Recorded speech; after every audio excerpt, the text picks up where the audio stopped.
देश की युवा पीढ़ी को मैं बधाई देना चाहता हूं और धन्यवाद देना चाहता हूं सीजेपी के हमारे टीम और भाइयों और बहनों को, जिन्होंने ये मुद्दा उठाया सबसे पहले, और जो वॉलंटियर्स जिन्होंने उनका साथ निभाया, जो देश भर से छात्र और युवक और बड़े बूढ़े।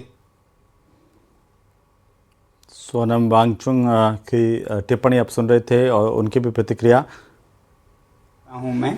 और सबसे बड़ी बात कि जिस तरह से उन्होंने शांति बनाए रखा जहां ये प्रदर्शन हो रहे थे, कुछ जगहों पे दुर्भाग्य है कि छुटपुट घटनाएं भी देखी। मुझे उम्मीद है कि इस शांति को हम बनाए रखें और कहीं भी कोई गलत बात नहीं होगी आगे भी। ये जो शक्ति है लोकतंत्र की, वो हमारी शांति से हुई है, ना कि हमारे बाजुओं के बल से। उसके मुकाबले तो आपके बंदूकें हैं, मगर जो शांति की हमने ताकत दिखाए उसके मुकाबले कोई हथियार नहीं है। तो उसे बनाए रखें। अब जब आप महसूस कर रहे हैं कि आपकी जीत हुई, तो विजय में विनम्रता सबसे बड़ी बात है। वही आपके चरित्र को प्रदर्शित करता है, परिभाषित करता है।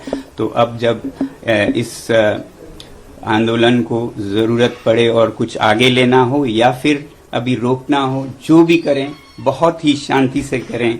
मैं ये उम्मीद करता हूं कि एक तरफ जब जवाबदेही हमें मिली इस बार की, तो अब सुधार पर काम करने की जरूरत है। केवल एक इस्तीफा से, रेजिग्नेशन से राष्ट्र नहीं बनता है। तो शिक्षा में सुधार हो, इस पर भी आगे काम हो। मुझे पूरी उम्मीद है जिस उदारता से सरकार ने ये कदम ली है, वो इसमें अब सुधार के कार्यों में भी जुड़ेगी। सुधार सिर्फ शिक्षा में नहीं बल्कि शासन में भी मेरी उम्मीद है कि अब से देश चलाने का तरीका जरा बदलेगा। जहां भय है वो नहीं, बल्कि प्यार मोहब्बत से देश को चलाया जाएगा और अन्याय न होकर सत्य के रास्ते पे चलाया जाएगा।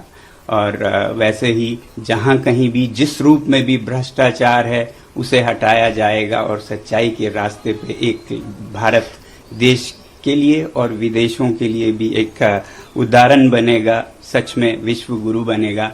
ऐसी मेरी आशा है कि ये एक नया भारत की शुरुआत होगी। मैं उम्मीद करता हूं सरकार से कि इस बदलाव के साथ ही बहुत से और बदलाव भी लाएंगे शासन चलाने के तरीकों में भी। अब क्योंकि मैं लद्दाख से हूं और एक पर्यावरण कर्मी हूं, एनवायरमेंटलिस्ट हूं, तो मैं उम्मीद करूंगा सरकार के से कि जो लद्दाख के पहाड़ों को संरक्षित करने की, वहां के लोगों को लोकतंत्र देने की प्रक्रिया चली है, उसे भी बिल्कुल ईमानदारी से चलाया जाए। उसे कमजोर करने की कुछ कोशिशें हो रही हैं, वो सब छोड़कर जनता के साथ प्यार मोहब्बत से मिलकर हम सीमाओं को सुदृढ़ और शांत बनाएं, विकास के रास्ते पे लें।